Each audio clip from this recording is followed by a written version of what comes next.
13. A parley. I turned again and went on down towards the sea. I found the hot stream broadened out to a shallow, weedy sand, in which an abundance of crabs and long-bodied, many-legged creatures started from my footfall. I walked to the very edge of the salt water, and then I felt I was safe. I turned and stared, arms akimbo, at the thick green behind me, into which the steamy ravine cut like a smoking gash. But as I say, I was too full of excitement, and a true saying, though those who have never known danger may doubt it, too desperate to die. Then it came into my head that there was one chance before me yet. While Moreau and Montgomery and their bestial rabble chased me through the island, might I not go round the beach until I came to their enclosure? Make a flank march upon them, in fact, and then with a rock lugged out of their loosely built wall, perhaps, smash in the lock of the smaller door and see what I could find, knife, pistol, or what not, to fight them with when they returned. It was at any rate something to try. So I turned to the westward and walked along by the water's edge. The setting sun flashed his blinding heat into my eyes. The slight Pacific tide was running in with a gentle ripple. Presently the shore fell away southward, and the sun came round upon my right hand. Then suddenly, far in front of me, I saw first one and then several figures emerging from the bushes. Moreau, with his gray staghound, then Montgomery, and two others. At that I stopped. They saw me and began gesticulating and advancing. I stood watching them approach. The two beast men came running forward to cut me off from the undergrowth, inland. Montgomery came, running also, but straight towards me. Moreau followed slower with the dog. At last I roused myself from my inaction, and turning seaward walked straight into the water. The water was very shallow at first. I was 30 yards out before the waves reached to my waist. Dimly, I could see the intertidal creatures darting away from my feet. "What are you doing, man?" cried Montgomery. I turned, standing waist-deep, and stared at them. Montgomery stood panting at the margin of the water. His face was bright red with exertion, his long flaxen hair blown about his head, and his dropping nether lip showed his irregular teeth. Moreau was just coming up, his face pale and firm, and the dog at his hand barked at me. Both men had heavy whips. Farther up the beach stared the beast men. "What am I doing?" "I am going to drown myself," said I. Montgomery and Moreau looked at each other. "Why?" asked Moreau. "Because that is better than being tortured by you." "I told you so," said Montgomery, and Moreau said something in a low tone. "What makes you think I shall torture you?" asked Moreau. "What I saw," I said. "And those yonder." "Hush," said Moreau, and held up his hand. "I will not," said I. "They were men, what are they now? I at least will not be like them." I looked past my interlocutors. Up the beach were 1,000 Ling, Montgomery's attendant, and one of the white-swathed brutes from the boat. Farther up, in the shadow of the trees, I saw my little ape-man, and behind him some other dim figures. "Who are these creatures?" said I, pointing to them and raising my voice more and more that it might reach them. "They were men like yourselves, whom you have infected with some bestial taint, men whom you have enslaved and whom you still fear. You who listen," I cried, pointing now to Moreau and shouting past him to the beast men, "you who listen. Do you not see these men still fear you, go in dread of you? Why then do you fear them? You are many." "For God's sake," cried Montgomery, "stop that, Prendick." "Prendick," cried Moreau. They both shouted together, as if to drown my voice, and behind them lowered the staring faces of the beast men, wondering, their deformed hands hanging down, their shoulders hunched up. They seemed, as I fancied, to be trying to understand me, to remember, I thought, something of their human past. I went on shouting, I scarcely remember what, that Moreau and Montgomery could be killed, that they were not to be feared. That was the burden of what I put into the heads of the beast people. I saw the green-eyed man in the dark rags, who had met me on the evening of my arrival, come out from among the trees, and others followed him, to hear me better. At last, for want of breath, I paused. "Listen to me for a moment," said the steady voice of Moreau, "and then say what you will." "Well," said I. He coughed thought, then shouted, "Latin, Prendick." "Bad Latin, schoolboy Latin, but try and understand. High non sunt homines, sunt animaliae habemus vivisected. A humanizing process. I will explain. Come ashore. I laughed. A pretty story, said I. They talk, build houses. They were men. It's likely I'll come ashore. The water just beyond where you stand is deep and full of sharks. That's my way, said I. Short and sharp. Presently. Wait a minute. He took something out of his pocket that flashed back the sun and dropped the object at his feet. That's a loaded revolver, said he. Montgomery here will do the same. Now we are going up the beach until you are satisfied the distance is safe. Then come and take the revolvers. Not I. You have a third between you. I want you to think over things, Prendick. In the first place, I never asked you to come upon this island. If we vivisected men, we should import men, not beasts. In the next, we had you drugged last night, had we wanted to work you any mischief. And in the next, now your first panic is over and you can think a little, is Montgomery here quite up to the character you give him? We have chased you for your good. Because this island is full of inimical phenomena. Besides, why should we want to shoot you when you have just offered to drown yourself? Why did you set your people onto me when I was in the hut? We felt sure of catching you and bringing you out of danger. Afterwards we drew away from the scent for your good. I mused. It seemed just possible. Then I remembered something again. But I saw, said I, in the enclosure. That was the puma. Look here, Prendick, said Montgomery, you're a silly ass. Come out of the water and take these revolvers and talk. We can't do anything more than we could do now. I will confess that then, and indeed always, I distrusted and dreaded Moreau, but Montgomery was a man I felt I understood. Go up the beach, said I after thinking, and added, holding your hands up. Can't do that, said Montgomery, with an explanatory nod over his shoulder. Undignified. Go up to the trees then, said I, as you please. It's a damned silly ceremony, said Montgomery. Both turned and faced the 6 or 7 grotesque creatures, who stood there in the sunlight, solid, casting shadows, moving, and yet so incredibly unreal. Montgomery cracked his whip at them, and forthwith they all turned and fled helter-skelter into the trees.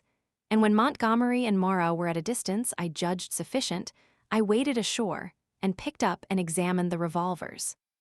To satisfy myself against the subtlest trickery, I discharged one at a round lump of lava, and had the satisfaction of seeing the stone pulverized and the beach splashed with lead. Still I hesitated for a moment. I'll take the risk, said I at last, and with a revolver in each hand I walked up the beach towards them. That's better, said Moreau without affectation. As it is, you have wasted the best part of my day with your confounded imagination. And with a touch of contempt which humiliated me, he and Montgomery turned and went on in silence before me. The knot of beast men, still wondering, stood back among the trees. Past them as serenely as possible. One started to follow me, but retreated again when Montgomery cracked his whip. The rest stood silent, watching. They may once have been animals, but I never before saw an animal trying to think. 14. Dr. Moreau explains. And now, Prendick, I will explain, said Dr. Moreau, so soon as we had eaten and drunk. I must confess that you are the most dictatorial guest I ever entertained. I warn you that this is the last I shall do to oblige you. The next thing you threaten to commit suicide about, I shan't do, even at some personal inconvenience. He sat in my deck chair, a cigar half consumed in his white, dexterous-looking fingers. The light of the swinging lamp fell on his white hair. He stared through the little window out at the starlight. I sat as far away from him as possible, the table between us and the revolvers to hand. Montgomery was not present. I did not care to be with the two of them in such a little room. You admit that the vivisected human being, as you called it, is, after all, only the puma, said Moreau. He had made me visit that horror in the inner room, to assure myself of its inhumanity. It is the puma, I said, still alive, but so cut and mutilated as I pray I may never see living flesh again. Of all vile. Never mind that, said Moreau. At least spare me those youthful horrors. Montgomery used to be just the same. You admit that it is the puma. Now be quiet while I reel off my physiological lecture to you. And forthwith, beginning in the tone of a man supremely bored but presently warming a little, he explained his work to me. He was very simple and convincing. Now and then, there was a touch of sarcasm in his voice.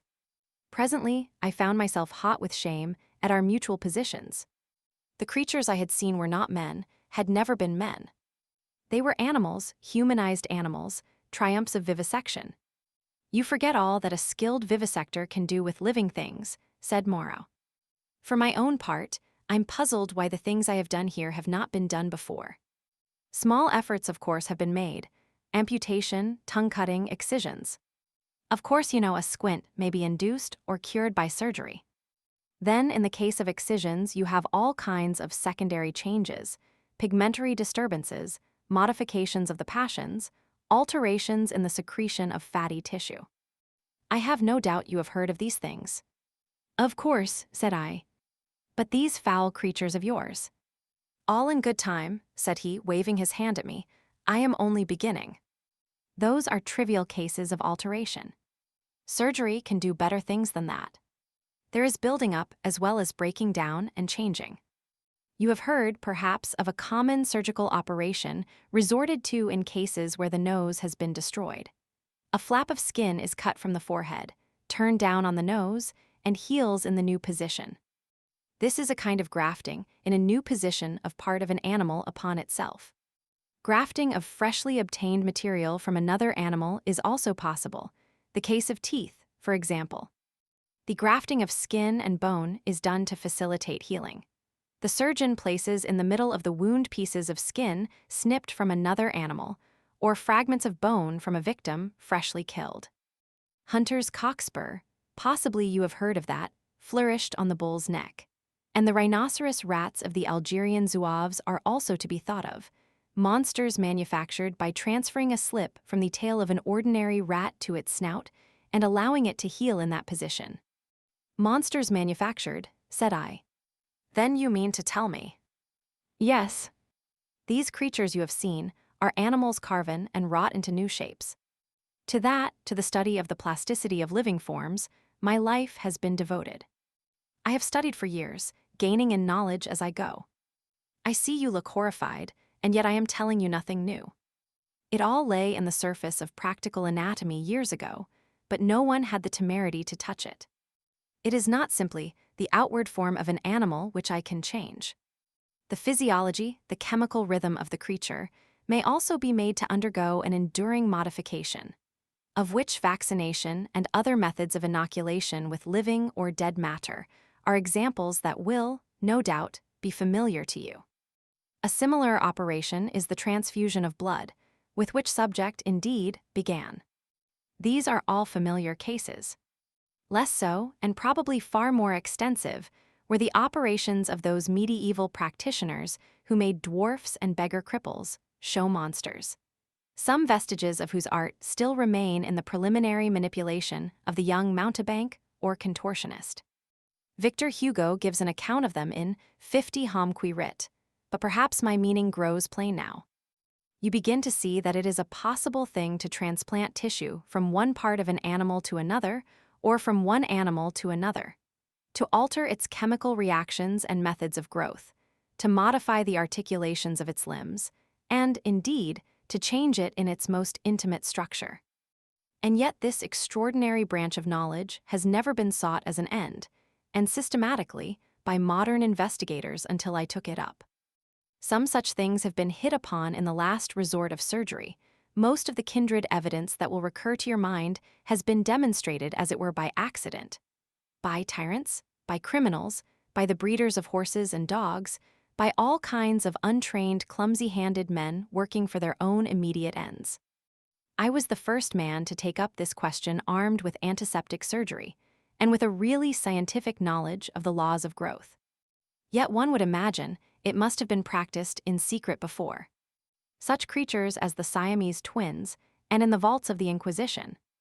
No doubt their chief aim was artistic torture, but some at least of the inquisitors must have had a touch of scientific curiosity. But, said I, these animals talk. He said that was so, and proceeded to point out that the possibility of vivisection does not stop at a mere physical metamorphosis. A pig may be educated. The mental structure is even less determinate than the bodily. In our growing science of hypnotism, we find the promise of a possibility of superseding old inherent instincts by new suggestions, grafting upon or replacing the inherited fixed ideas. Very much indeed of what we call moral education, he said, is such an artificial modification and perversion of instinct. Pugnacity is trained into courageous self-sacrifice, and suppressed sexuality into religious emotion. And the great difference between man and monkey is in the larynx, he continued, in the incapacity to frame delicately different sound symbols by which thought could be sustained. In this I failed to agree with him, but with a certain incivility he declined to notice my objection. He repeated that the thing was so, and continued his account of his work. I asked him why he had taken the human form as a model. There seemed to me then, and there still seems to me now, a strange wickedness for that choice. He confessed that he had chosen that form by chance.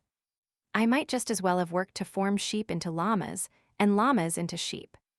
I suppose there is something in the human form that appeals to the artistic turn of mind more powerfully than any animal shape can.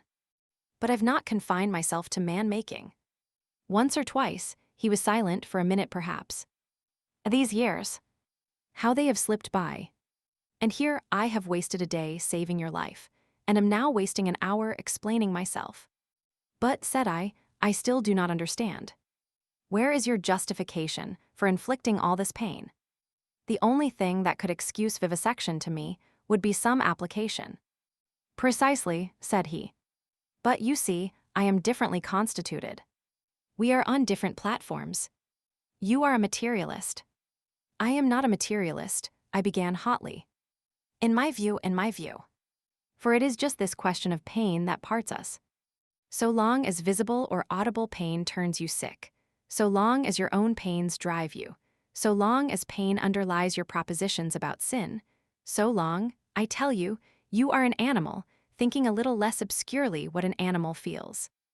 This pain. I gave an impatient shrug at such sophistry. Oh, but it is such a little thing. A mind truly open to what science has to teach must see that it is a little thing. It may be that save in this little planet, this speck of cosmic dust, invisible long before the nearest star could be attained, it may be, I say, that nowhere else does this thing called pain occur. But the laws we feel our way towards, why, even on this earth, even among living things, what pain is there? As he spoke, he drew a little penknife from his pocket, opened the smaller blade, and moved his chair so that I could see his thigh. Then, choosing the place deliberately, he drove the blade into his leg and withdrew it. No doubt, he said, you have seen that before. It does not hurt a pinprick. But what does it show? The capacity for pain is not needed in the muscle, and it is not placed there, is but little needed in the skin, and only here and there over the thigh is a spot capable of feeling pain. Pain is simply our intrinsic medical advisor to warn us and stimulate us. Not all living flesh is painful, nor is all nerve, not even all sensory nerve. There's no taint of pain, real pain, in the sensations of the optic nerve. If you wound the optic nerve, you merely see flashes of light, just as disease of the auditory nerve merely means a humming in our ears. Plants do not feel pain, nor the lower animals. It's possible that such animals as the starfish and crayfish do not feel pain at all. Then with men, the more intelligent they become, the more intelligently they will see after their own welfare, and the less they will need the goad to keep them out of danger. I never yet heard of a useless thing that was not ground out of existence by evolution sooner or later. Did you? And pain gets needless.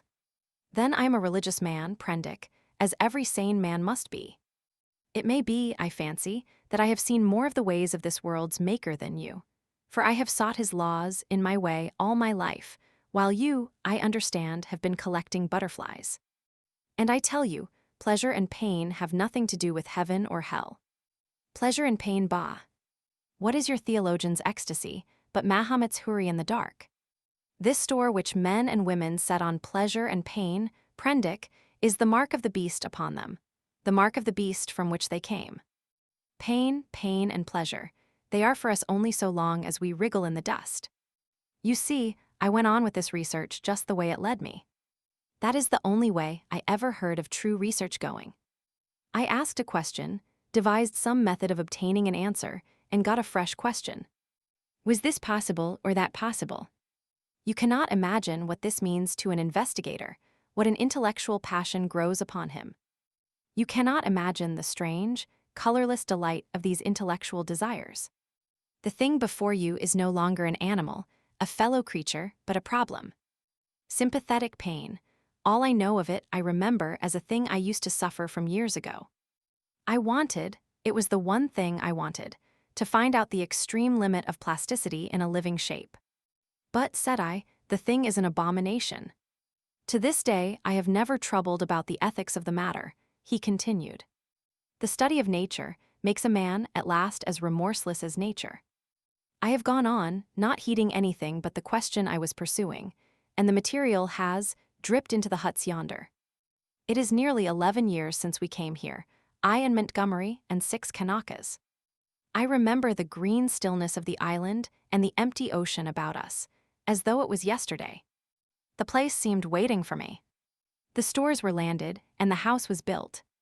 The Kanakas founded some huts near the ravine. I went to work here upon what I had brought with me. There were some disagreeable things happened at first. I began with a sheep, and killed it after a day and a half by a slip of the scalpel. I took another sheep, and made a thing of pain and fear, and left it bound up to heal. It looked quite human to me when I had finished it, but when I went to it, I was discontented with it. It remembered me, and was terrified beyond imagination, and it had no more than the wits of a sheep. The more I looked at it, the clumsier it seemed, until at last I put the monster out of its misery. These animals without courage, these fear-haunted, pain-driven things, without a spark of pugnacious energy to face torment, they are no good for man-making. Then I took a gorilla I had, and upon that, working with infinite care and mastering difficulty after difficulty, I made my first man. All the week, night and day, I molded him. With him it was chiefly the brain that needed molding. Much had to be added, much changed. I thought him a fair specimen of the negroid type when I had finished him, and he lay bandaged, bound, and motionless before me. It was only when his life was assured that I left him and came into this room again, and found Montgomery much as you are. He had heard some of the cries as the thing grew human, cries like those that disturbed you so. I didn't take him completely into my confidence at first. And the Kanakas, too, had realized something of it. They were scared out of their wits by the sight of me. I got Montgomery over to me, in a way, but I and he had the hardest job to prevent the Kanakas deserting. Finally they did, and so we lost the yacht. I spent many days educating the brute, altogether had him for 3 or 4 months. I taught him the rudiments of English, gave him ideas of counting, even made the thing read the alphabet. But at that he was slow, though I've met with idiots slower. He began with a clean sheet, mentally, had no memories left in his mind of what he had been. When his scars were quite healed, and he was no longer anything but painful and stiff, and able to converse a little, I took him yonder and introduced him to the Kanakas as an interesting stowaway. They were horribly afraid of him at first somehow, which offended me rather, for I was conceited about him. But his ways seemed so mild, and he was so abject, that after a time they received him and took his education in hand. He was quick to learn, very imitative and adaptive, and built himself a hovel rather better, it seemed to me, than their own shanties. There was one among the boys a bit of a missionary, and he taught the thing to read, or at least to pick out letters, and gave him some rudimentary ideas of morality. But it seems the beast's habits were not all that is desirable.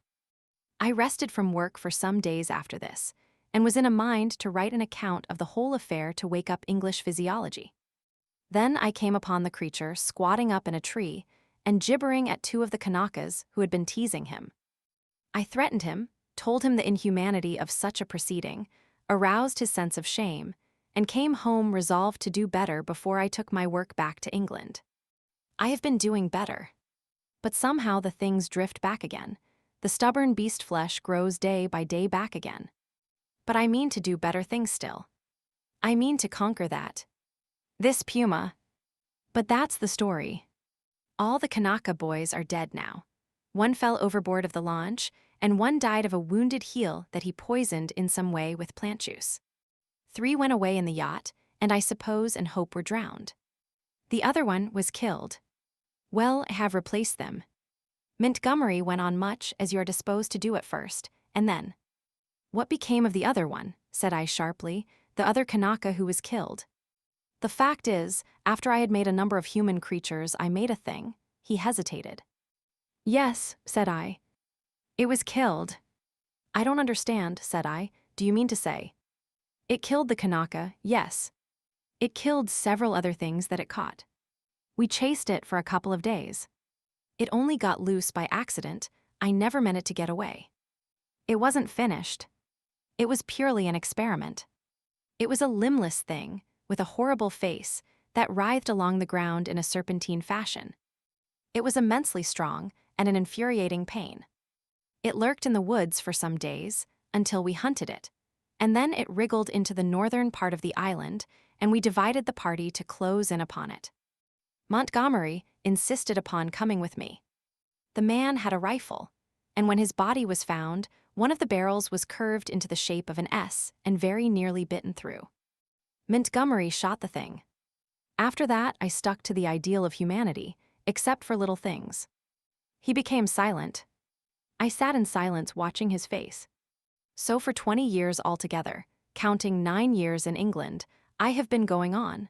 And there is still something in everything I do that defeats me, makes me dissatisfied, challenges me to further effort. Sometimes I rise above my level, sometimes I fall below it, but always I fall short of the things I dream. The human shape I can get now, almost with ease, so that it is lithe and graceful or thick and strong. But often there is trouble with the hands and the claws, painful things that I dare not shape too freely. But it is in the subtle grafting and reshaping one must needs, due to the brain that my trouble lies. The intelligence is often oddly low, with unaccountable blank ends, unexpected gaps. And least satisfactory of all is something that I cannot touch somewhere. I cannot determine where, in the seat of the emotions. Cravings, instincts, desires that harm humanity. A strange hidden reservoir to burst forth suddenly and inundate the whole being of the creature with anger, hate, or fear. These creatures of mine seemed strange and uncanny to you so soon as you began to observe them. But to me, just after I make them, they seem to be indisputably human beings. It's afterwards, as I observe them, that the persuasion fades. First one animal trait, then another, creeps to the surface and stares out at me. But I will conquer yet. Each time I dip a living creature into the bath of burning pain, I say, this time I will burn out all the animal, this time I will make a rational creature of my own. After all, what is 10 years? Men have been 100,000 in the making, he thought darkly. But I am drawing near the fastness. This puma of mine, after a silence, and they revert. As soon as my hand is taken from them, the beast begins to creep back, begins to assert itself again. Another long silence. Then you take the things you make into those dens, said I. They go. I turn them out when I begin to feel the beast in them, and presently they wander there. They all dread this house and me. There is a kind of travesty of humanity over there. Montgomery knows about it, for he interferes in their affairs. He has trained 1 or 2 of them to our service. He's ashamed of it, but I believe he half likes some of those beasts. It's his business, not mine. They only sicken me with a sense of failure. I take no interest in them. I fancy they follow in the lines the Kanaka missionary marked out, and have a kind of mockery of a rational life, poor beasts. There's something they call the law. Sing hymns about all thine. They build themselves their dens, gather fruit, and pull herbs, merry even. But I can see through it all, see into their very souls, and see they're nothing but the souls of beasts, beasts that perish, anger and the lusts to live and gratify themselves. Yet they're odd, complex like everything else alive. There is a kind of upward striving in them, part vanity, part waste sexual emotion, part waste curiosity. It only mocks me. I have some hope of this puma. I have worked hard at her head and brain. And now, said he, standing up after a long gap of silence, during which we had each pursued our own thoughts, what do you think? Are you in fear of me still? I looked at him and saw but a white-faced, white-haired man with calm eyes. Save for his serenity, the touch almost of beauty that resulted from his set tranquility and his magnificent build, he might have passed muster among 100 other comfortable old gentlemen. Then I shivered. By way of answer to his second question, I handed him a revolver with either hand. Keep them, he said, and snatched at a yawn.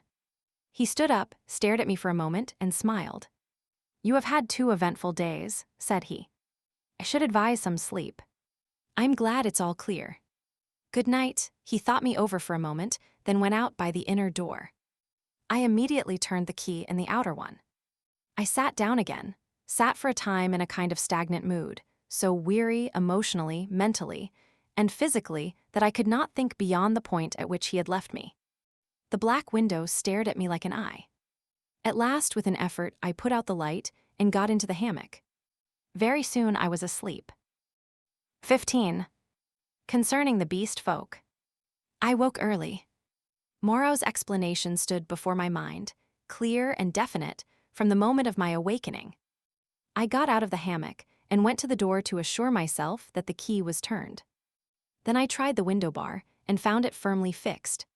That these man-like creatures were in truth only bestial monsters, mere grotesque travesties of men, filled me with a vague uncertainty of their possibilities, which was far worse than any definite fear. A tapping came at the door, and I heard the glutinous accents of 1,000 Ling speaking. I pocketed one of the revolvers, keeping one hand upon it, and opened to him. Good morning, sir, he said, bringing in addition to the customary herb breakfast, an ill-cooked rabbit. Montgomery followed him. His roving eye caught the position of my arm, and he smiled askew. The puma was resting to heal that day, but Moreau, who was singularly solitary in his habits, did not join us. I talked with Montgomery to clear my ideas of the way in which the beast folk lived. In particular, I was urgent to know how these inhuman monsters were kept from falling upon Moreau and Montgomery and from rending one another. He explained to me that the comparative safety of Moreau and himself was due to the limited mental scope of these monsters. In spite of their increased intelligence and the tendency of their animal instincts to reawaken, they had certain fixed ideas implanted by Moreau in their minds, which absolutely bounded their imaginations. They were really hypnotized, had been told that certain things were impossible and that certain things were not to be done, and these prohibitions were woven into the texture of their minds beyond any possibility of disobedience or dispute. Certain matters, however, in which old instinct was at war with Moreau's convenience, were in a less stable condition. A series of propositions called the law, I had already heard them recited, battled in their minds with the deep-seated, ever-rebellious cravings of their animal natures. This law they were ever repeating, I found, and ever breaking. Both Montgomery and Moreau displayed particular solicitude to keep them ignorant of the taste of blood. They feared the inevitable suggestions of that flavor. Montgomery told me that the law, especially among the feline beast people, became oddly weakened about nightfall, that then the animal was at its strongest, that a spirit of adventure sprang up in them at the dusk, when they would dare things they never seemed to dream about by day. To that I owed my stalking by the leopard man on the night of my arrival. But during these earlier days of my stay, they broke the law only furtively and after dark. In the daylight, there was a general atmosphere of respect for its multifarious prohibitions. And here, perhaps, I may give a few general facts about the island and the beast people. The island, which was of irregular outline and lay low upon the wide sea, had a total area, I suppose, of 7 or 8 square miles. It was volcanic in origin, and was now fringed on 3 sides by coral reefs. Some fumaroles to the northward, and a hot spring, were the only vestiges of the forces that had long since originated it.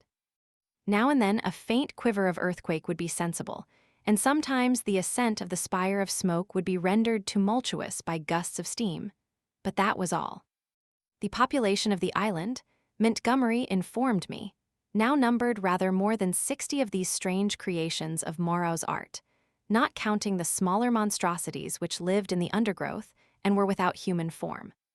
Altogether, he had made nearly 120, but many had died, and others, like the writhing footless thing of which he had told me, had come by violent ends. In answer to my question, Montgomery said that they actually bore offspring, but that these generally died. When they lived, Moreau took them and stamped the human form upon them. There was no evidence of the inheritance of their acquired human characteristics. The females were less numerous than the males, and liable to much furtive persecution in spite of the monogamy the law enjoined. This description corresponds in every respect to Noble's Isle, 100. P. It would be impossible for me to describe these beast people in detail. My eye has had no training in details, and unhappily I cannot sketch. Most striking, perhaps, in their general appearance was the disproportion between the legs of these creatures and the length of their bodies, and yet, so relative is our idea of grace. My eye became habituated to their forms, and at last I even fell in with their persuasion that my own long thighs were ungainly. Another point was the forward carriage of the head, and the clumsy and inhuman curvature of the spine.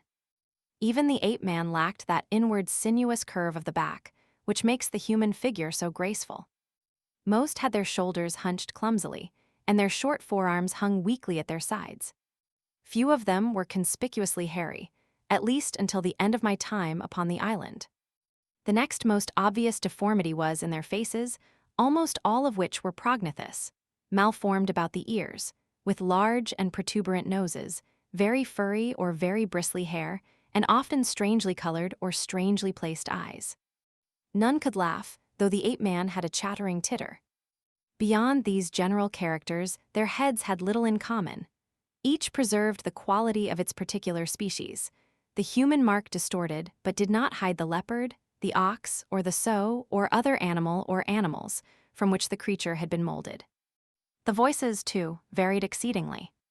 The hands were always malformed, and though some surprised me by their unexpected human appearance, almost all were deficient in the number of the digits, clumsy about the fingernails, and lacking any tactile sensibility. The two most formidable animal men were my leopard man and a creature made of hyena and swine. Larger than these were the 3 bull creatures who pulled in the boat. Then came the silvery hairy man who was also the sayer of the law, 1,000 ling, and a satyr-like creature of ape and goat. There were 3 swine men and a swine woman, a merinoceros creature, and several other females whose sources I did not ascertain. There were several wolf creatures, a bear bull, and a Saint Bernard man. I have already described the ape-man, and there was a particularly hateful and evil-smelling old woman made of vixen and bear, whom I hated from the beginning. She was said to be a passionate votary of the law. Smaller creatures were certain dappled youths and my little sloth creature. But enough of this catalogue. At first I had a shivering horror of the brutes, felt all too keenly that they were still brutes. But insensibly, I became a little habituated to the idea of them, and moreover I was affected by Montgomery's attitude towards them. He had been with them so long that he had come to regard them as almost normal human beings. His London days seemed a glorious, impossible past to him. Only once in a year or so did he go to Africa to deal with Moreau's agent, a trader in animals there. He hardly met the finest type of mankind in that seafaring village of Spanish mongrels. The men aboard ship, he told me, seemed at first just as strange to him as the beast men seemed to me, unnaturally long in the leg, flat in the face, prominent in the forehead, suspicious, dangerous, and cold-hearted. In fact, he did not like men. His heart had warmed to me, he thought, because he had saved my life. I fancied even then that he had a sneaking kindness for some of these metamorphosed brutes, a vicious sympathy with some of their ways, but that he attempted to veil it from me at first. 1,000 ling, the black-faced man, Montgomery's attendant, the first of the beast folk I had encountered, did not live with the others across the island, but in a small kennel at the back of the enclosure. The creature was scarcely so intelligent as the ape-man, but far more docile, and the most human-looking of all the beast folk. and Montgomery had trained it to prepare food, and indeed to discharge all the trivial domestic offices that were required. It was a complex trophy of Moreau's horrible skill, a bear, tainted with dog and ox, and one of the most elaborately made of all his creatures. It treated Montgomery with a strange tenderness and devotion. Sometimes he would notice it, pat it, call it half-mocking, half-jocular names, and so make it caper with extraordinary delight. Sometimes he would ill-treat it, especially after he had been at the whiskey, kicking it, beating it, pelting it with stones or lighted fusees. But whether he treated it well or ill, it loved nothing so much as to be near him. I say I became habituated to the beast people, that 1,000 things which had seemed unnatural and repulsive speedily became natural and ordinary to me. I suppose everything in existence takes its color from the average hue of our surroundings. Montgomery and Moreau were too peculiar and individual to keep my general impressions of humanity well defined. I would see one of the clumsy bovine creatures who worked the launch treading heavily through the undergrowth, and find myself asking, trying hard to recall, how he differed from some really human yokel trudging home from his mechanical labors. Or I would meet the fox-bear woman's vulpine, shifty face, strangely human in its speculative cunning, and even imagine I had met it before in some city byway. Yet every now and then the beast would flash out upon me beyond doubt or denial. An ugly-looking man, a hunchbacked human savage to all appearance, squatting in the aperture of one of the dens, would stretch his arms and yawn, showing with startling suddenness scissor-edged incisors and saber-like canines, keen and brilliant as knives. Or in some narrow pathway, glancing with a transitory daring into the eyes of some lithe, white-swathed female figure, I would suddenly see, with a spasmodic revulsion, that she had slit-like pupils, or glancing down note the curving nail with which she held her shapeless wrap about her. It is a curious thing, by the by, for which I am quite unable to account, that these weird creatures, the females, I mean, had in the earlier days of my stay an instinctive sense of their own repulsive clumsiness, and displayed in consequence a more than human regard for the decency and decorum of extensive costume. 16. How the beast folk taste blood. My inexperience as a writer betrays me, and I wander from the thread of my story. After I had breakfasted with Montgomery, he took me across the island to see the fumarole and the source of the hot spring into whose scalding waters I had blundered on the previous day. Both of us carried whips and loaded revolvers. While going through a leafy jungle on our road thither, we heard a rabbit squealing. We stopped and listened, but we heard no more, and presently we went on our way, and the incident dropped out of our minds. Montgomery called my attention to certain little pink animals with long hind legs that went leaping through the undergrowth. He told me they were creatures made of the offspring of the beast people that Moreau had invented. He had fancied they might serve for meat, but a rabbit-like habit of devouring their young had defeated this intention. I had already encountered some of these creatures, once during my moonlight flight from the leopard man, and once during my pursuit by Moreau on the previous day. By chance, one hopping to avoid us leapt into the hole caused by the uprooting of a wind-blown tree. Before it could extricate itself, we managed to catch it. It spat like a cat, scratched and kicked vigorously with its hind legs, and made an attempt to bite, but its teeth were too feeble to inflict more than a painless pinch. It seemed to me rather a pretty little creature, and as Montgomery stated that it never destroyed the turf by burrowing and was very cleanly in its habits, I should imagine it might prove a convenient substitute for the common rabbit in gentlemen's parks. We also saw on our way the trunk of a tree barked in long strips and splintered deeply. Montgomery called my attention to this. Not to claw bark of trees, that is the law, he said. Much some of them care for it. It was after this, I think, that we met the satyr and the ape-man. The satyr was a gleam of classical memory on the part of Moreau. His face ovine in expression, like the coarser Hebrew type, his voice a harsh bleat, his nether extremities satanic. He was gnawing the husk of a pod-like fruit as he passed us. Both of them saluted Montgomery. "Hail," said they, to the other with the whip. "There's a third with a whip now," said Montgomery. "So you'd better mind." "Was he not made?" said the ape-man. He said he was made." The satyr man looked curiously at me. The third with the whip, he that walks weeping into the sea, has a thin white face. He has a thin long whip, said Montgomery. Yesterday he bled and wept, said the satyr. You never bleed nor weep. The master does not bleed or weep. Allendorfian beggar, said Montgomery, you'll bleed and weep if you don't look out. He has 5 fingers, he is a 5-man like me, said the ape-man. Come along, Prendick, said Montgomery, taking my arm, and I went on with him. The satyr and the ape-man stood watching us and making other remarks to each other. He says nothing, said the satyr. Men have voices. Yesterday he asked me of things to eat, said the ape-man. He did not know.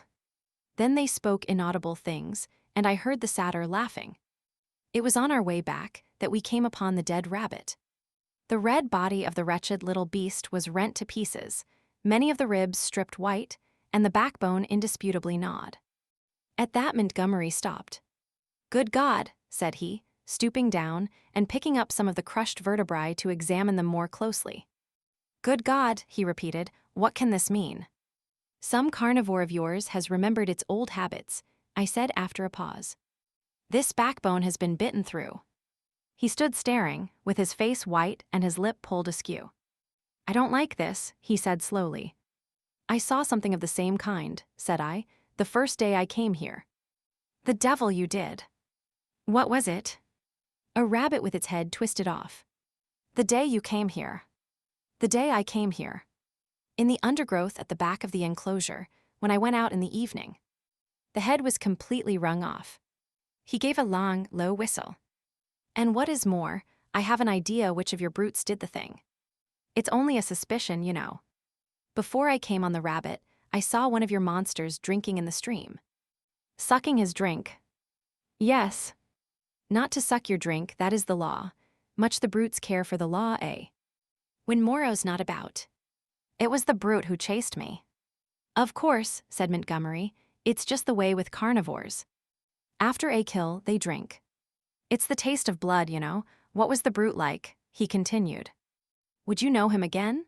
He glanced about us, standing astride over the mess of dead rabbit, his eyes roving among the shadows and screens of greenery, the lurking places and ambuscades of the forest that bounded us in. The taste of blood, he said again. He took out his revolver, examined the cartridges in it, and replaced it. Then he began to pull at his dropping lip. I think I should know the brute again, I said. I stunned him. He ought to have a handsome bruise on the forehead of him. But then we have to prove that he killed the rabbit, said Montgomery. I wish I'd never brought the things here. I should have gone on, but he stayed there thinking over the mangled rabbit in a puzzle-headed way. As it was, I went to such a distance that the rabbit's remains were hidden. Come on, I said. Presently he woke up and came towards me. You see, he said, almost in a whisper, they are all supposed to have a fixed idea against eating anything that runs on land. If some brute has, by any accident, tasted blood. We went on some way in silence. I wonder what can have happened, he said to himself. Then, after a pause again, I did a foolish thing the other day. That servant of mine, I showed him how to skin and cook a rabbit. It's odd I saw him licking his hands, it never occurred to me. Then, we must put a stop to this. I must tell Moreau. He could think of nothing else on our homeward journey. Moreau took the matter even more seriously than Montgomery, and I need scarcely say that I was affected by their evident consternation. We must make an example, said Moreau. I've no doubt in my own mind that the leopard man was the sinner. But how can we prove it? I wish, Montgomery, you had kept your taste for meat in hand, and gone without these exciting novelties. We may find ourselves in a mess yet, through it. I was a silly ass, said Montgomery. But the thing's done now, and you said I might have them, you know. We must see to the thing at once, said Moreau. I suppose if anything should turn up, 1,000 Ling can take care of himself. I'm not so sure of 1,000 Ling, said Montgomery. I think I ought to know him. In the afternoon, Moreau, Montgomery, myself, and 1,000 Ling went across the island to the huts in the ravine. We 3 were armed. 1,000 Ling carried the little hatchet he used in chopping firewood and some coils of wire. Moreau had a huge cowherd's horn slung over his shoulder. "You will see a gathering of the beast people," said Montgomery. "It is a pretty sight." Moreau said not a word on the way, but the expression of his heavy white-fringed face was grimly set. We crossed the ravine down which smoked the stream of hot water, and followed the winding pathway through the canebrakes until we reached a wide area covered over with a thick, powdery yellow substance which I believe was sulfur. Above the shoulder of a weedy bank, the sea glittered. We came to a kind of shallow natural amphitheater, and here the four of us halted. Then Moreau sounded the horn and broke the sleeping stillness of the tropical afternoon. He must have had strong lungs. The hooting note rose and rose amidst its echoes, to at last an ear-penetrating intensity. "Ah," said Moreau, letting the curved instrument fall to his side again. Immediately there was a crashing through the yellow canes, and a sound of voices from the dense green jungle that marked the morass through which I had run on the previous day. Then at 3 or 4 points, on the edge of the sulphurous area, appeared the grotesque forms of the beast people hurrying towards us. I could not help a creeping horror, as I perceived first one and then another trot out from the trees or reeds and come shambling along over the hot dust. But Moreau and Montgomery stood calmly enough, and perforce I stuck beside them. First to arrive was the satyr, strangely unreal for all that he cast a shadow and tossed the dust with his hoofs. After him from the brake came a monstrous lout, a thing of horse and rhinoceros, chewing a straw as it came. Then appeared the swine woman and 2 wolf women, then the fox bear witch with her red eyes and her peaked red face, and then others, all hurrying eagerly. As they came forward, they began to cringe towards Moreau and chant, quite regardless of one another, fragments of the latter half of the litany of the law. "His is the hand that wounds, his is the hand that heals," and so forth. As soon as they had approached within a distance of perhaps 30 yards, they halted, and bowing on knees and elbows, began flinging the white dust upon their heads. Imagine the scene if you can.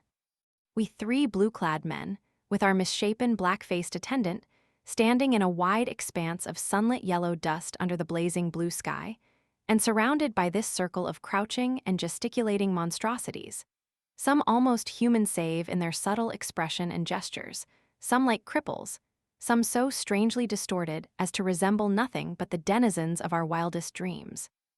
And beyond, the reedy lines of a canebrake in one direction, a dense tangle of palm trees on the other, separating us from the ravine with the huts, and to the north, the hazy horizon of the Pacific Ocean.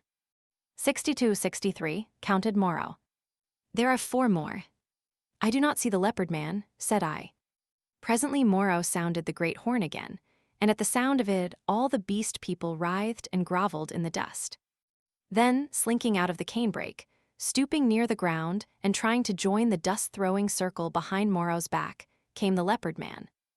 The last of the beast people to arrive was the little ape man. The earlier animals, hot and weary with their groveling, shot vicious glances at him. "Cease," said Moreau in his firm, loud voice, and the beast people sat back upon their hams and rested from their worshipping. "Where is the sayer of the law?" said Moreau, and the hairy gray monster bowed his face in the dust. "Say the words," said Moreau. Forthwith all in the kneeling assembly, swaying from side to side and dashing up the sulphur with their hands, first the right hand and a puff of dust, and then the left, began once more to chant their strange litany. When they reached, "Not to eat flesh or fish, that is the law," Moreau held up his lank white hand. "Stop," he cried, and there fell absolute silence upon them all. I think they all knew and dreaded what was coming. I looked round at their strange faces. When I saw their wincing attitudes and the furtive dread in their bright eyes, I wondered that I had ever believed them to be men. "That law has been broken," said Moreau. "None escape," from the faceless creature with the silvery hair. "None escape," repeated the kneeling circle of beast people. "Who is he?" cried Moreau and looked round at their faces, cracking his whip. I fancied the hyena swine looked dejected, so too did the leopard man. Moreau stopped, facing this creature, who cringed towards him with the memory and dread of infinite torment. "Who is he?" repeated Moreau in a voice of thunder. "Evil is he who breaks the law," chanted the sayer of the law. Moreau looked into the eyes of the leopard man, and seemed to be dragging the very soul out of the creature. "Who breaks the law?" said Moreau, taking his eyes off his victim and turning towards us. It seemed to me there was a touch of exultation in his voice. "Goes back to the house of pain," they all clamored. "Goes back to the house of pain, O master." "Back to the house of pain, back to the house of pain," gabbled the ape-man, as though the idea was sweet to him. "Do you hear?" said Moreau, turning back to the criminal, my friend Hullo. For the leopard man, released from Moreau's eye, had risen straight from his knees, and now, with eyes aflame and his huge feline tusks flashing out from under his curling lips, leapt towards his tormentor. I am convinced that only the madness of unendurable fear could have prompted this attack. The whole circle of 80 monsters seemed to rise about us. I drew my revolver. The two figures collided. I saw Moreau reeling back from the leopard man's blow. There was a furious yelling and howling all about us. Everyone was moving rapidly. For a moment, I thought it was a general revolt. The furious face of the leopard man flashed by mine, with 1,000 ling close in pursuit. I saw the yellow eyes of the hyena swine blazing with excitement, his attitude as if he were half resolved to attack me. The satyr, too, glared at me over the hyena swine's hunched shoulders. I heard the crack of Moreau's pistol and saw the pink flash dart across the tumult. The whole crowd seemed to swing round in the direction of the glint of fire, and I too was swung round by the magnetism of the movement. In another second I was running, one of a tumultuous shouting crowd, in pursuit of the escaping leopard man. That is all I can tell definitely. I saw the leopard man strike Moreau, and then everything spun about me until I was running headlong.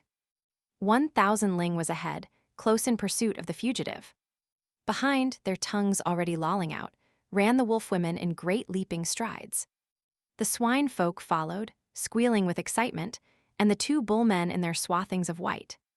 Then came Moreau and a cluster of the beast people, his wide-brimmed straw hat blown off, his revolver in hand, and his lank white hair streaming out. The hyena swine ran beside me, keeping pace with me and glancing furtively at me out of his feline eyes, and the others came pattering and shouting behind us. The leopard man went bursting his way through the long canes, which sprang back as he passed, and rattled in 1,000 ling's face. We others in the rear found a trampled path for us when we reached the break. The chase lay through the break for perhaps a quarter of a mile, and then plunged into a dense thicket, which retarded our movements exceedingly, though we went through it in a crowd together.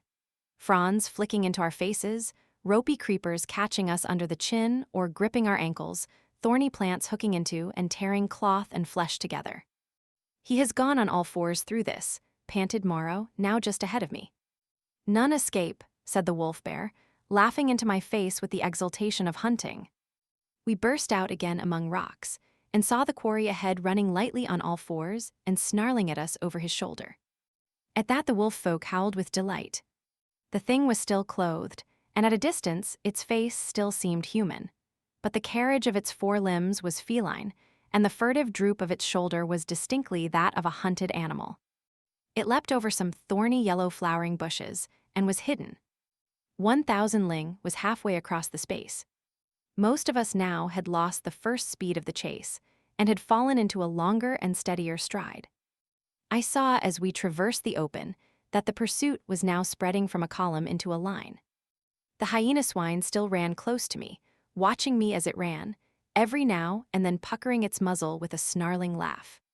At the edge of the rocks, the leopard man, realizing that he was making for the projecting cape upon which he had stalked me on the night of my arrival, had doubled in the undergrowth. But Montgomery had seen the maneuver and turned him again. So, panting, tumbling against rocks, torn by brambles, impeded by ferns and reeds, I helped to pursue the leopard man who had broken the law, and the hyena swine ran, laughing savagely, by my side. I staggered on, my head reeling and my heart beating against my ribs, tired almost to death, and yet not daring to lose sight of the chase lest I should be left alone with this horrible companion. I staggered on in spite of infinite fatigue and the dense heat of the tropical afternoon. At last the fury of the hunt slackened. We had pinned the wretched brute into a corner of the island. Moreau, whip in hand, marshaled us all into an irregular line, and we advanced now slowly, shouting to one another as we advanced and tightening the cordon about our victim. He lurked noiseless and invisible in the bushes, through which I had run from him during that midnight pursuit. "Steady," cried Moreau, "steady," as the ends of the line crept round the tangle of undergrowth and hemmed the brute in. "Where a rush!" came the voice of Montgomery from beyond the thicket. I was on the slope above the bushes. Montgomery and Moreau beat along the beach beneath. Slowly, we pushed in among the fretted network of branches and leaves. The quarry was silent. "Back to the house of pain, the house of pain, the house of pain," yelped the voice of the ape-man, some 20 yards to the right. When I heard that, I forgave the poor wretch all the fear he had inspired in me. I heard the twigs snap, and the boughs swish aside before the heavy tread of the horse rhinoceros upon my right. Then suddenly, through a polygon of green, in the half-darkness under the luxuriant growth, I saw the creature we were hunting. I halted. He was crouched together into the smallest possible compass, his luminous green eyes turned over his shoulder regarding me. It may seem a strange contradiction in me. I cannot explain the fact.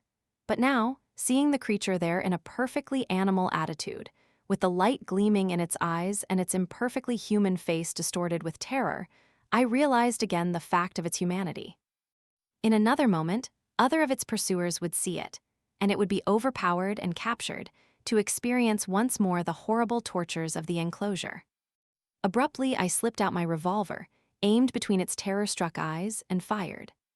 As I did so, the hyena swine saw the thing, and flung itself upon it with an eager cry, thrusting thirsty teeth into its neck. All about me, the green masses of the thicket were swaying and cracking as the beast people came rushing together. One face and then another appeared. "Don't kill it, Prendick," cried Moreau. "Don't kill it," and I saw him stooping as he pushed through under the fronds of the big ferns. In another moment, he had beaten off the hyena swine with the handle of his whip, and he and Montgomery were keeping away the excited carnivorous beast people, and particularly 1,000 ling, from the still quivering body. The hairy gray thing came sniffing at the corpse under my arm. The other animals, in their animal ardor, jostled me to get a nearer view. "Confound you, Prendick," said Moreau. "I wanted him." "I'm sorry," said I, though I was not. It was the impulse of the moment. I felt sick with exertion and excitement. Turning, I pushed my way out of the crowding beast people and went on alone up the slope towards the higher part of the headland. Under the shouted directions of Moreau, I heard the 3 white-swathed bullmen begin dragging the victim down towards the water. It was easy now for me to be alone. The beast people manifested a quite human curiosity about the dead body, and followed it in a thick knot, sniffing and growling at it as the bullmen dragged it down the beach. I went to the headland and watched the bullmen, black against the evening sky, as they carried the weighted dead body out to sea. And like a wave across my mind came the realization of the unspeakable aimlessness of things upon the island. Upon the beach among the rocks beneath me were the ape-man, the hyena swine, and several other of the beast people, standing about Montgomery and Moreau. They were all still intensely excited, and all overflowing with noisy expressions of their loyalty to the law. Yet I felt an absolute assurance in my own mind that the hyena swine was implicated in the rabbit killing. A strange persuasion came upon me that, save for the grossness of the line, the grotesqueness of the forms, I had here before me the whole balance of human life in miniature, the whole interplay of instinct, reason, and fate in its simplest form. The leopard man had happened to go under. That was all the difference. Poor brute. Poor brutes. I began to see the viler aspect of Moreau's cruelty. I had not thought before of the pain and trouble that came to these poor victims after they had passed from Moreau's hands.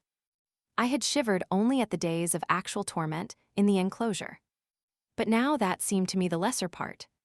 Before they had been beasts, their instincts fitly adapted to their surroundings, and happy as living things may be. Now they stumbled in the shackles of humanity, lived in a fear that never died, fretted by a law they could not understand. Their mock-human existence, begun in an agony, was one long internal struggle, one long dread of Moreau, and for what? It was the wantonness of it that stirred me. Had Moreau had any intelligible object, I could have sympathized at least a little with him. I am not so squeamish about pain as that. I could have forgiven him a little even, had his motive been only hate. But he was so irresponsible, so utterly careless. His curiosity, his mad, aimless investigations, drove him on. And the things were thrown out to live a year or so, to struggle and blunder and suffer, and at last to die painfully. They were wretched in themselves. The old animal hate moved them to trouble one another. The law held them back from a brief hot struggle and a decisive end to their natural animosities. In those days, my fear of the beast people went the way of my personal fear for Moreau. I fell indeed into a morbid state, deep and enduring, and alien to fear, which has left permanent scars upon my mind. I must confess that I lost faith in the sanity of the world when I saw it suffering the painful disorder of this island. A blind fate, a vast pitiless mechanism, seemed to cut and shape the fabric of existence, and I, Moreau by his passion for research, Montgomery by his passion for drink. The beast people with their instincts and mental restrictions were torn and crushed, ruthlessly, inevitably, amid the infinite complexity of its incessant wheels. But this condition did not come all at once. I think indeed that I anticipate a little in speaking of it now. 17. A catastrophe. Scarcely 6 weeks passed before I had lost every feeling, but dislike and abhorrence for this infamous experiment of Moreau's.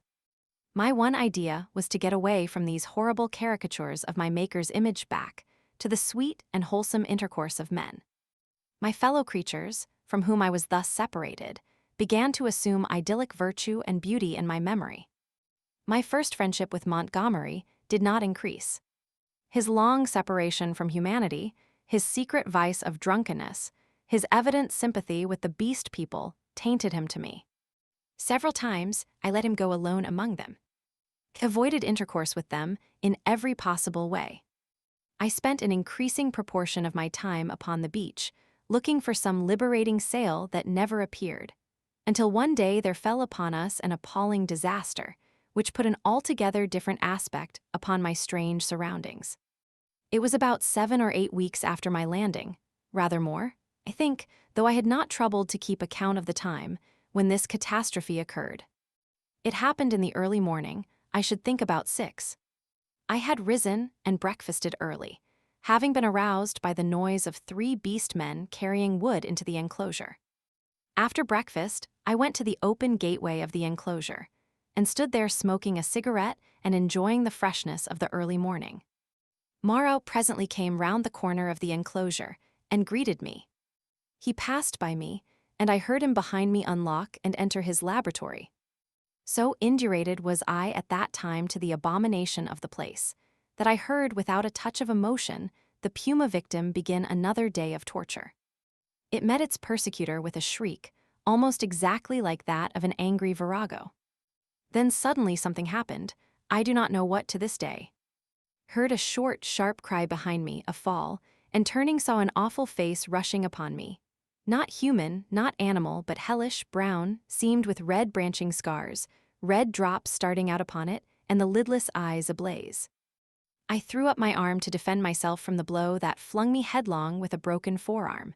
And the great monster, swathed in lint and with red-stained bandages fluttering about it, leapt over me and passed.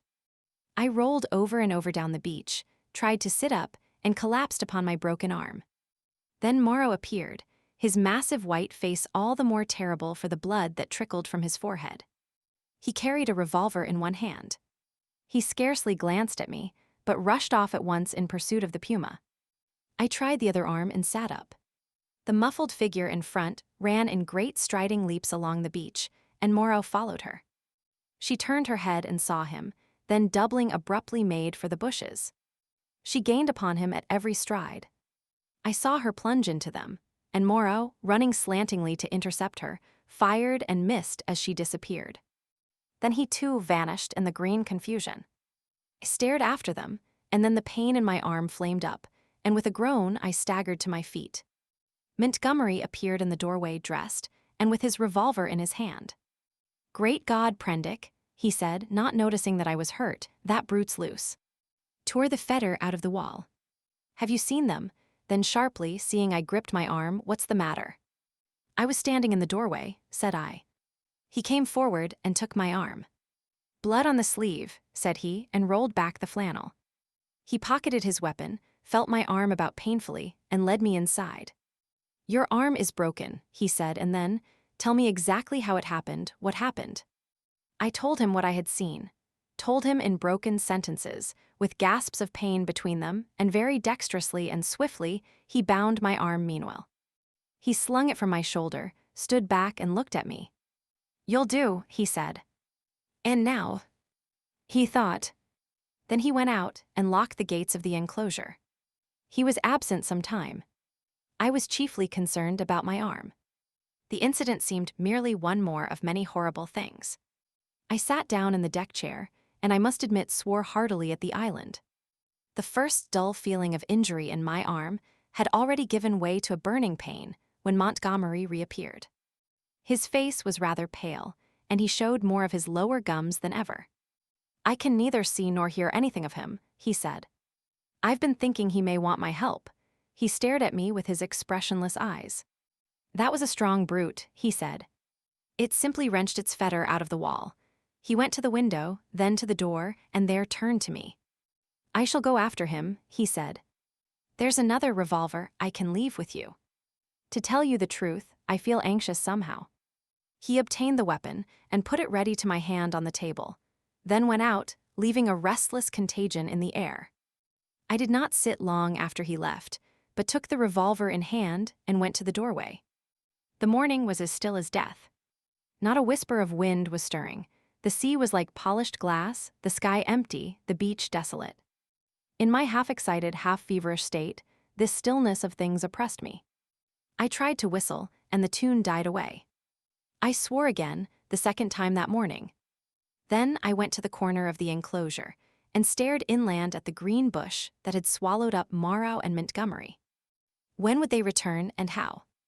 Then far away up the beach, a little gray beast man appeared, ran down to the water's edge and began splashing about. I strolled back to the doorway, then to the corner again, and so began pacing to and fro like a sentinel upon duty. Once I was arrested by the distant voice of Montgomery bawling, "Cooey, Moreau." My arm became less painful, but very hot. I got feverish and thirsty. My shadow grew shorter. I watched the distant figure until it went away again. Would Moreau and Montgomery never return? 3 seabirds began fighting for some stranded treasure. Then from far away behind the enclosure, I heard a pistol shot. A long silence, and then came another. Then a yelling cry nearer, and another dismal gap of silence. My unfortunate imagination set to work to torment me. Then suddenly a shot close by. I went to the corner, startled, and saw Montgomery, his face scarlet, his hair disordered, and the knee of his trousers torn. His face expressed profound consternation. Behind him slouched the beast man, 1,000 Ling, and round 1,000 Ling's jaws were some queer dark stains. Has he come? Said Montgomery. Moreau, said I. No. My God, the man was panting, almost sobbing. Go back in, he said, taking my arm. They're mad. They're all rushing about mad. What can have happened? I don't know. I'll tell you when my breath comes. Where's some brandy? Montgomery limped before me into the room and sat down in the deck chair. 1,000 Ling flung himself down just outside the doorway and began panting like a dog. I got Montgomery some brandy and water. He sat staring in front of him at nothing, recovering his breath. After some minutes, he began to tell me what had happened. He had followed their track for some way.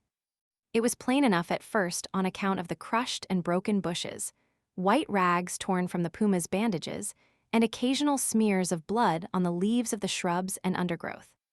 He lost the track, however, on the stony ground beyond the stream where I had seen the beast man drinking, and went wandering aimlessly westward, shouting Moreau's name. Then 1,000 Ling had come to him, carrying a light hatchet. 1,000 Ling had seen nothing of the puma affair, had been felling wood, and heard him calling. They went on shouting together.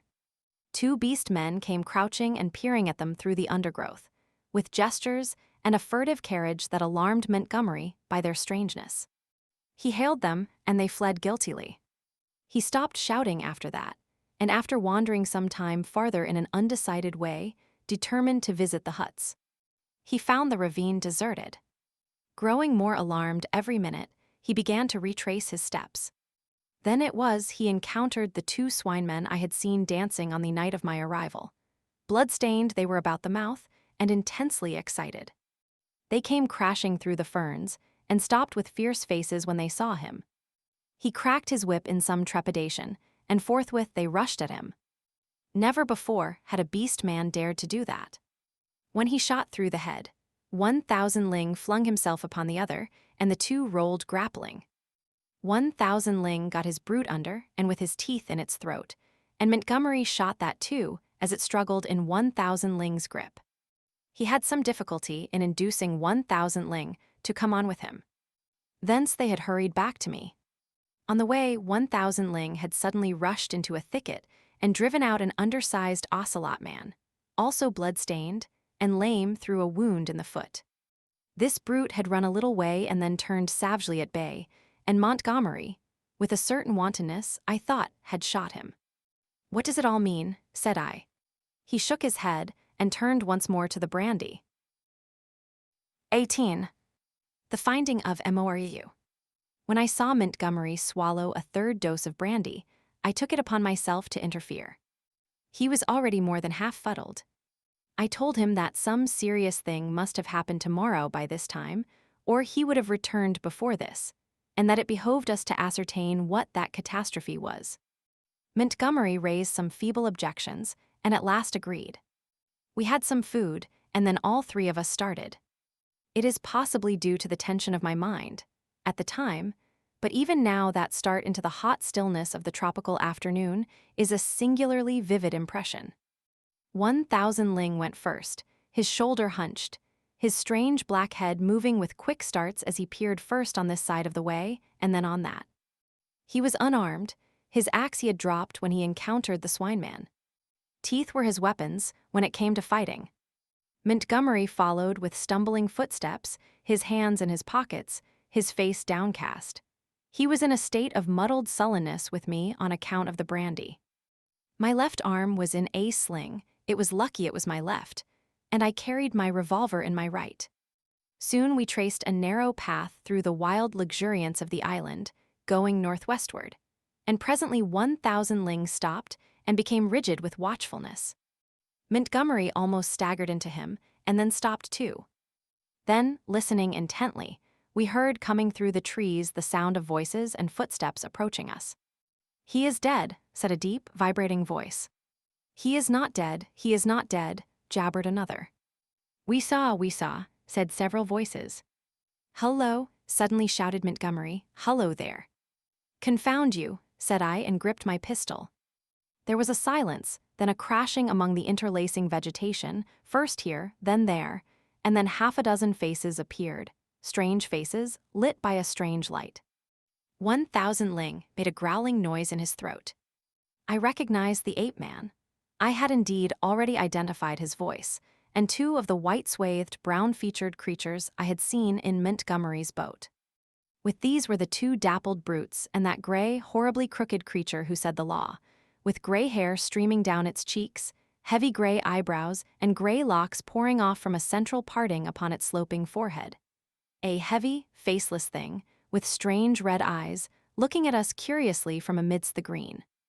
For a space no one spoke. Then Montgomery hiccuped, "Who said he was dead?"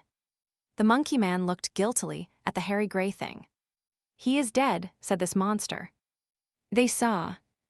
There was nothing threatening about this detachment, at any rate. They seemed awe-stricken and puzzled. "Where is he?" said Montgomery. "Beyond," and the gray creature pointed. "Is there a law now?" asked the monkey man. "Is it still to be this and that? Is he dead indeed?" "Is there a law?" repeated the man in white. "Is there a law, thou other with the whip?" "He is dead," said the hairy gray thing. And they all stood watching us. "Prendick," said Montgomery, turning his dull eyes to me. "He's dead, evidently." I had been standing behind him during this colloquy. I began to see how things lay with them. I suddenly stepped in front of Montgomery and lifted up my voice. "Children of the law," I said, He is not dead. 1,000 Ling turned his sharp eyes on me. He has changed his shape, he has changed his body, I went on. For a time you will not see him. He is there, I pointed upward, where he can watch you. You cannot see him, but he can see you. Fear the law. I looked at them squarely. They flinched. He is great, he is good, said the ape man, peering fearfully upward among the dense trees. And the other thing, I demanded. The thing that bled and ran screaming and sobbing, that is dead too, said the gray thing, still regarding me. That's well, grunted Montgomery. The other with the whip, began the gray thing. Well, said I. Said he was dead. But Montgomery was still sober enough to understand my motive in denying Moreau's death. He is not dead, he said slowly, not dead at all. No more dead than I am. Some, said I, have broken the law, they will die. Some have died. Show us now where his old body lies, the body he cast away because he had no more need of it. It is this way, man who walked in the sea, said the gray thing. And with these 6 creatures guiding us, we went through the tumult of ferns and creepers and tree stems towards the northwest. Then came a yelling, a crashing among the branches, and a little pink homunculus rushed by us shrieking. Immediately after appeared a monster in headlong pursuit, blood-bedabbled, who was amongst us almost before he could stop his career. The gray thing leapt aside. 1,000 Ling, with a snarl, flew at it and was struck aside. Montgomery fired and missed, bowed his head, threw up his arm, and turned to run.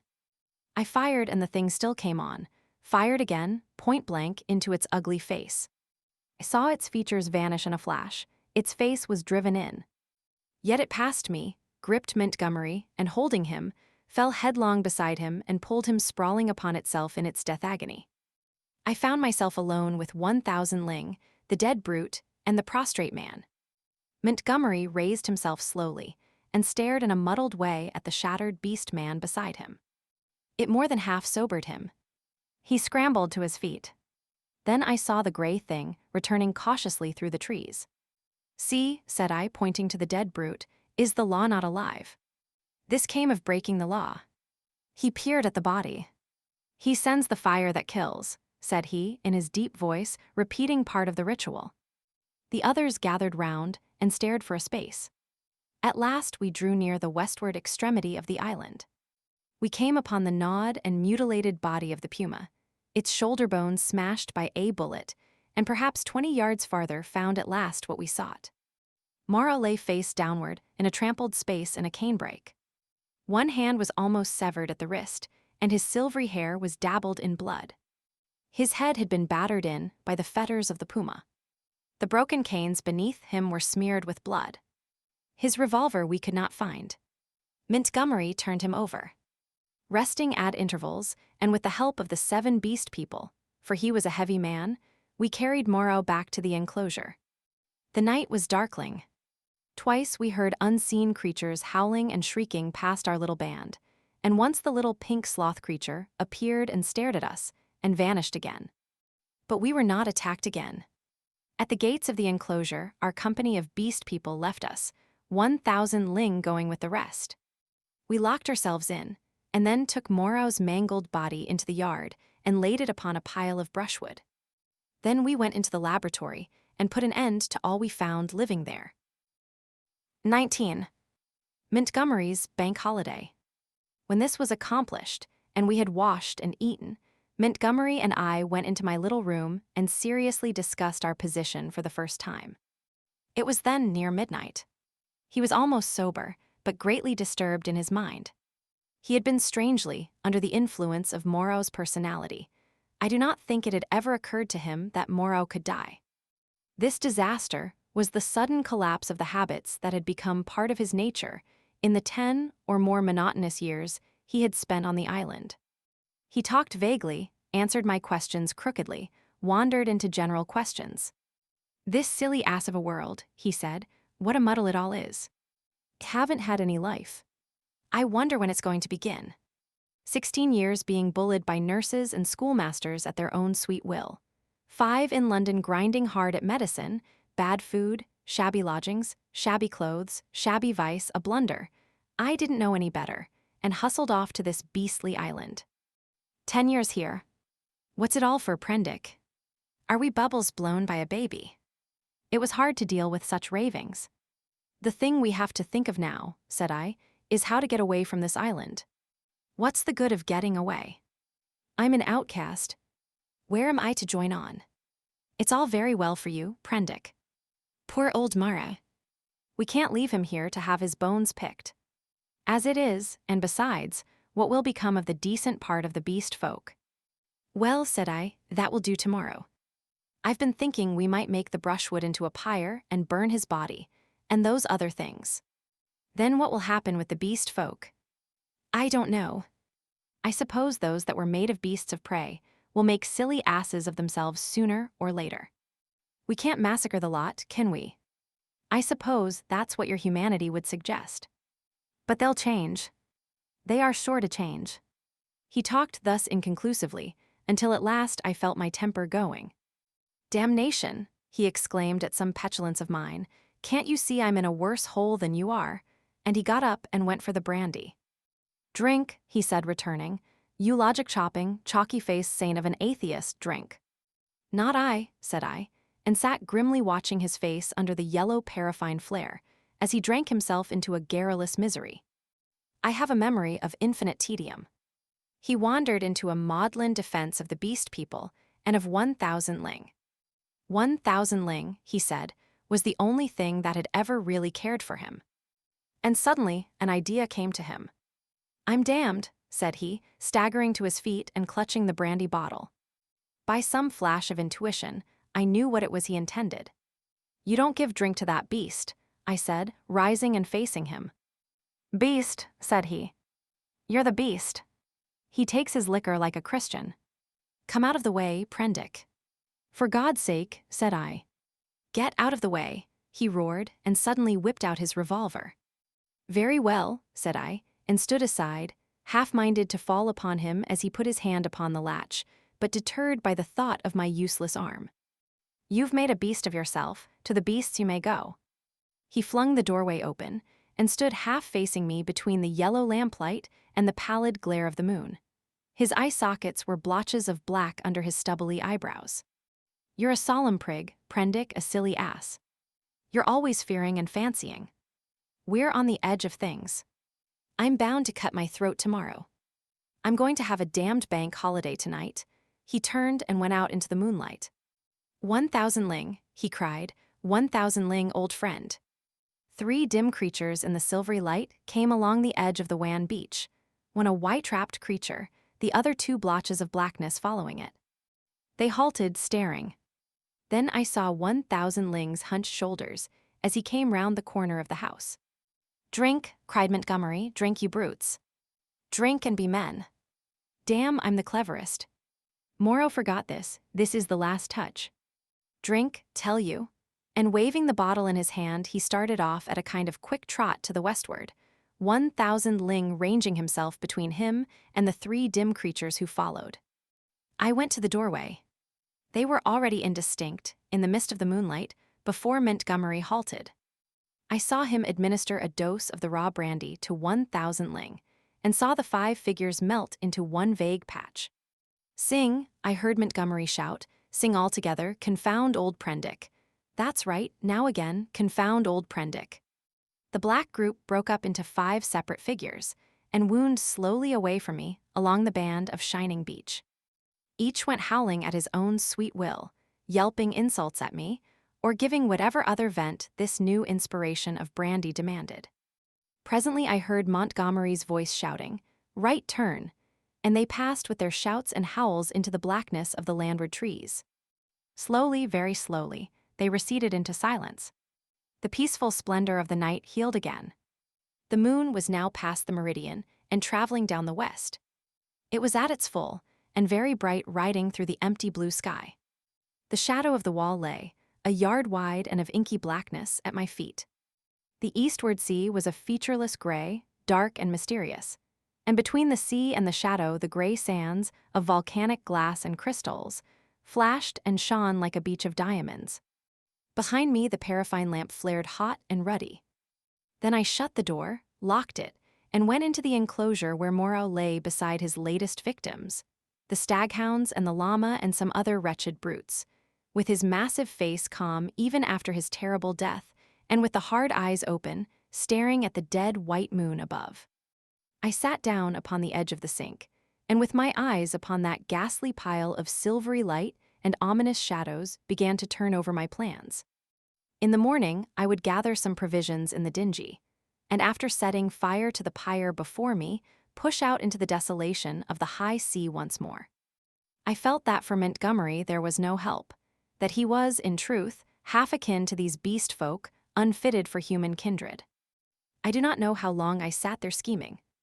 It must have been an hour or so. Then my planning was interrupted by the return of Montgomery to my neighborhood. I heard a yelling from many throats, a tumult of exultant cries passing down towards the beach, whooping and howling, and excited shrieks that seemed to come to a stop near the water's edge. The riot rose and fell. I heard heavy blows and the splintering smash of wood, but it did not trouble me then. A discordant chanting began. My thoughts went back to my means of escape. I got up, brought the lamp, and went into a shed to look at some kegs I had seen there. Then I became interested in the contents of some biscuit tins and opened one. I saw something out of the tail of my eye, a red figure, and turned sharply. Behind me lay the yard, vividly black and white in the moonlight, and the pile of wood and faggots on which Moreau and his mutilated victims lay, one over another. They seemed to be gripping one another in one last revengeful grapple. His wounds gaped, black as night, and the blood that had dripped lay in black patches upon the sand. Then I saw, without understanding, the cause of my phantom, a ruddy glow that came and danced and went upon the wall opposite. I misinterpreted this, fancied it was a reflection of my flickering lamp, and turned again to the stores in the shed. I went on rummaging among them, as well as a one-armed man could, finding this convenient thing and that, and putting them aside for tomorrow's launch. My movements were slow, and the time passed quickly. Insensibly, the daylight crept upon me. The chanting died down, giving place to a clamor. Then it began again, and suddenly broke into a tumult. I heard cries of more. More, a sound like quarreling, and a sudden wild shriek. The quality of the sounds changed so greatly that it arrested my attention. I went out into the yard and listened. Then, cutting like a knife, across the confusion, came the crack of a revolver. I rushed at once through my room to the little doorway. As I did so, I heard some of the packing cases behind me go sliding down and smash together, with a clatter of glass on the floor of the shed. But I did not heed these. I flung the door open and looked out. Up the beach by the boathouse, a bonfire was burning, raining up sparks into the indistinctness of the dawn. Around this struggled a mass of black figures. I heard Montgomery call my name. I began to run at once towards this fire, revolver in hand. I saw the pink tongue of Montgomery's pistol lick out once, close to the ground. He was down, shouted with all my strength, and fired into the air. I heard someone cry, "The master!" The knotted black struggle broke into scattering units, the fire leapt and sank down. The crowd of beast people fled in sudden panic before me, up the beach. In my excitement, I fired at their retreating backs as they disappeared among the bushes. Then I turned to the black heaps upon the ground. Montgomery lay on his back, with the hairy gray beast man sprawling across his body. The brute was dead, but still gripping Montgomery's throat with its curving claws. Nearby lay 1,000 Ling on his face and quite still, his neck bitten open and the upper part of the smashed brandy bottle in his hand. Two other figures lay near the fire, the one motionless, the other groaning fitfully, every now and then raising its head slowly, then dropping it again. I caught hold of the gray man and pulled him off Montgomery's body. His claws drew down the torn coat reluctantly as I dragged him away. Montgomery was dark in the face and scarcely breathing. I splashed seawater on his face and pillowed his head on my rolled-up coat. 1,000 Ling was dead. The wounded creature by the fire, it was a wolf brute with a bearded gray face, lay, I found, with the fore part of its body upon the still glowing timber. The wretched thing was injured so dreadfully that in mercy I blew its brains out at once. The other brute was one of the bullmen swathed in white. He too was dead. The rest of the beast people had vanished from the beach. I went to Montgomery again and knelt beside him, cursing my ignorance of medicine. The fire beside me had sunk down, and only charred beams of timber glowing at the central ends and mixed with a gray ash of brushwood remained. I wondered casually where Montgomery had got his wood. Then I saw that the dawn was upon us. The sky had grown brighter. The setting moon was becoming pale and opaque in the luminous blue of the day. The sky to the eastward was rimmed with red. Suddenly I heard a thud and a hissing behind me, and, looking round, sprang to my feet with a cry of horror. Against the warm dawn, great tumultuous masses of black smoke were boiling up out of the enclosure, and through their stormy darkness shot flickering threads of blood-red flame. Then the thatched roof caught. I saw the curving charge of the flames across the sloping straw. A spurt of fire jetted from the window of my room. I knew at once what had happened. I remembered the crash I had heard. When I had rushed out to Montgomery's assistance, I had overturned the lamp. The hopelessness of saving any of the contents of the enclosure stared me in the face. My mind came back to my plan of flight, and turning swiftly, I looked to see where the two boats lay upon the beach. They were gone. 2 axes lay upon the sands beside me. Chips and splinters were scattered broadcast, and the ashes of the bonfire were blackening and smoking under the dawn. Montgomery had burnt the boats to revenge himself upon me and prevent our return to mankind. A sudden convulsion of rage shook me. I was almost moved to batter his foolish head in, as he lay there helpless at my feet. Then suddenly his hand moved, so feebly, so pitifully, that my wrath vanished. He groaned and opened his eyes for a minute. I knelt down beside him and raised his head. He opened his eyes again, staring silently at the dawn, and then they met mine. The lids fell. "Sorry," he said presently with an effort. He seemed trying to think. "The last," he murmured, "the last of this silly universe. What a mess." I listened. His head fell helplessly to one side. I thought some drink might revive him, but there was neither drink nor vessel in which to bring drink at hand. He seemed suddenly heavier. My heart went cold. I bent down to his face, put my hand through the rent in his blouse. He was dead, and even as he died, a line of white heat, the limb of the sun, rose eastward beyond the projection of the bay, splashing its radiance across the sky and turning the dark sea into a weltering tumult of dazzling light. It fell like a glory upon his death-shrunken face. I let his head fall gently upon the rough pillow I had made for him and stood up. Before me was the glittering desolation of the sea, the awful solitude upon which I had already suffered so much. Behind me the island, hushed under the dawn, its beast people silent and unseen.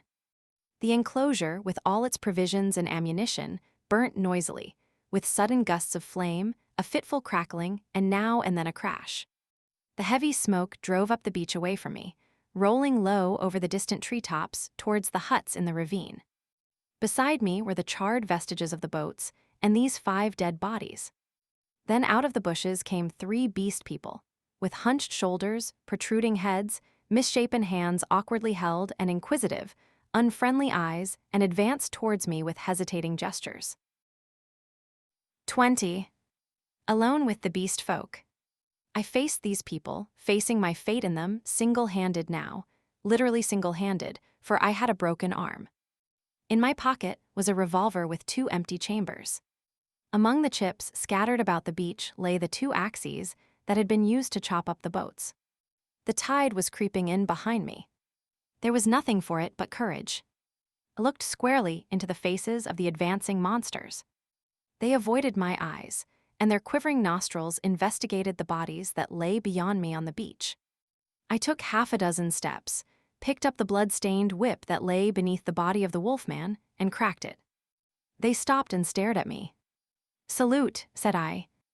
"Bow down." They hesitated. One bent his knees. I repeated my command, with my heart in my mouth, and advanced upon them. One knelt, then the other too. I turned and walked towards the dead bodies, keeping my face towards the 3 kneeling beast men, very much as an actor passing up the stage faces the audience. "They broke the law," said I, putting my foot on the sayer of the law. "They have been slain, even the sayer of the law, even the other with the whip. Great is the law. Come and see. None escape, said one of them, advancing and peering. None escape, said I. Therefore hear and do as I command. They stood up, looking questioningly at one another. Stand there, said I. I picked up the hatchets and swung them by their heads from the sling of my arm, turned Montgomery over, picked up his revolver still loaded in 2 chambers, and bending down to rummage, found half a dozen cartridges in his pocket. Take him, said I, standing up again and pointing with the whip. Take him, and carry him out and cast him into the sea. They came forward, evidently still afraid of Montgomery, but still more afraid of my cracking red whiplash. And after some fumbling and hesitation, some whip-cracking and shouting, they lifted him gingerly, carried him down to the beach, and went splashing into the dazzling welter of the sea. On, said I, on. Carry him far. They went in up to their armpits and stood regarding me. Let go, said I, and the body of Montgomery vanished with a splash. Something seemed to tighten across my chest. Good, said I with a break in my voice, and they came back, hurrying and fearful, to the margin of the water, leaving long wakes of black in the silver. At the water's edge they stopped, turning and glaring into the sea as though they presently expected Montgomery to arise therefrom and exact vengeance. Now these, said I, pointing to the other bodies. They took care not to approach the place where they had thrown Montgomery into the water, but instead carried the 4 dead beast people slantingly along the beach for perhaps 100 yards before they waded out and cast them away. As I watched them disposing of the mangled remains of 1,000 ling, I heard a light footfall behind me, and turning quickly saw the big hyena swine perhaps a dozen yards away. His head was bent down, his bright eyes were fixed upon me, his stumpy hands clenched and held close by his side.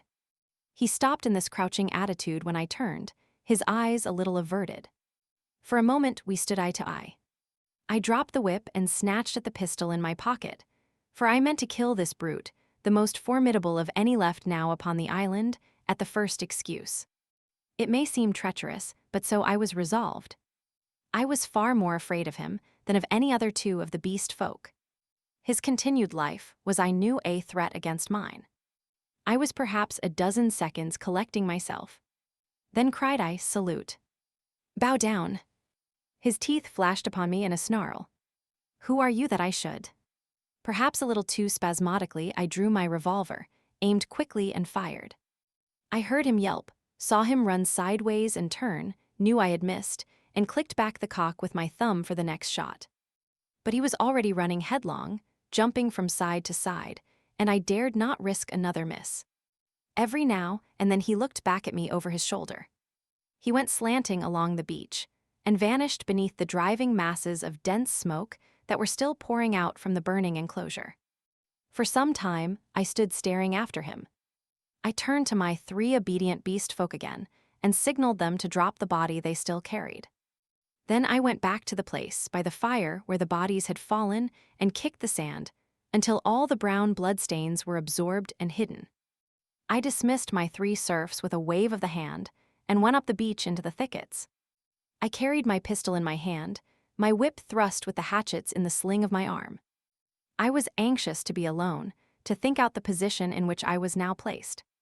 A dreadful thing that I was only beginning to realize was that over all this island there was now no safe place where I could be alone and secure to rest or sleep. I had recovered strength amazingly since my landing, but I was still inclined to be nervous and to break down under any great stress. I felt that I ought to cross the island and establish myself with the beast people and make myself secure in their confidence. But my heart failed me. I went back to the beach, and turning eastward past the burning enclosure, made for a point where a shallow spit of coral sand ran out towards the reef.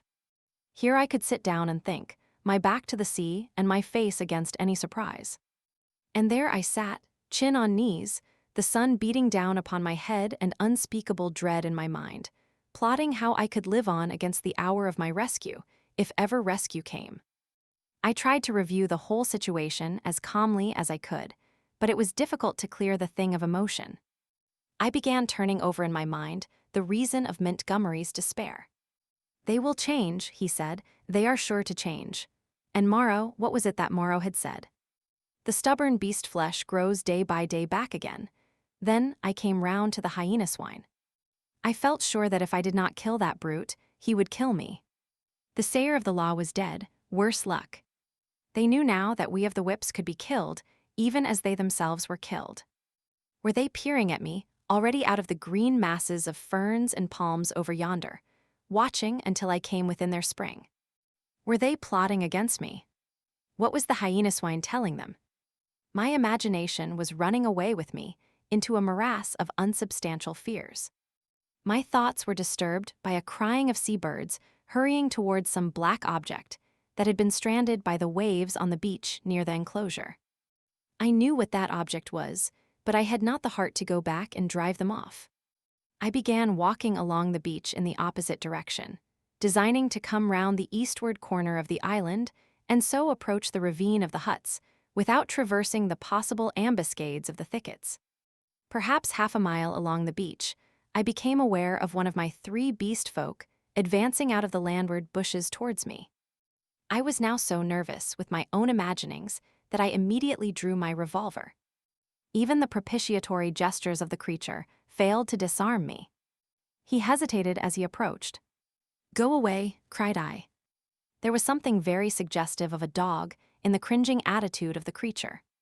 It retreated a little way, very like a dog being sent home, and stopped, looking at me imploringly with canine brown eyes.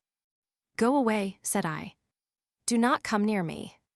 "May I not come near you?" it said. "No, go away," I insisted and snapped my whip. Then putting my whip in my teeth, I stooped for a stone, and with that threat drove the creature away.